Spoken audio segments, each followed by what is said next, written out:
Hello, I'll quickly show you how Spine Toolbox works. It's a data flow, data and workflow management tool.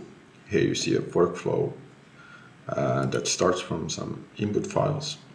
There are energy system model osmosis input files. Here I have a script that will take the data from those files and put them into a Spine database that is following the format of osmosis. You can see the data being processed here. As it's in the database, we can then explore the data, but let's see that later. The next step is that we convert that data from the osmosis format to INES format. INES is an interoperable energy system data specification. You can find it in GitHub. We use it so that we can more easily convert full models between different modeling tools. In this case, we will take it from INES in the next step to the Irina Flex tool, where we will then run it at the bottom of this workflow.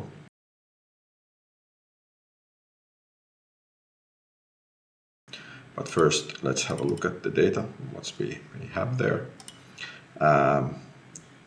Like here's a couple of different units. I can filter these things by selecting them here. I could show some graphs, how different things are related here.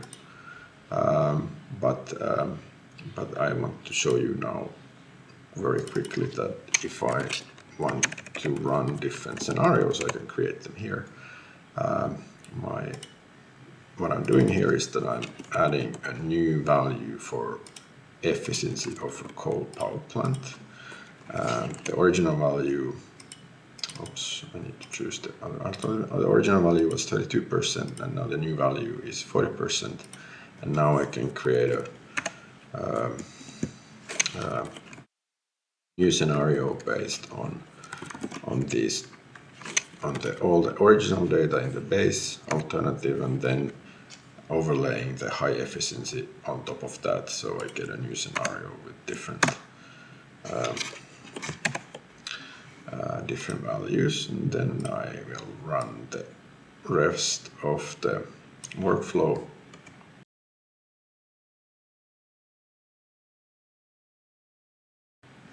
Where I'm first now running those two different scenarios in parallel, and I'm writing files as CSVs. That's what FlexTool requires, and then FlexTool is being executed there in two different parallel streams, and then I get the results to a result database, and then there is finally some plotting.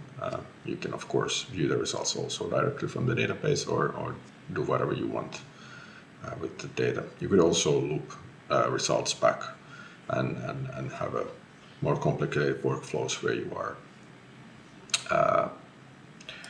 are then combining different modeling tools. Thank you.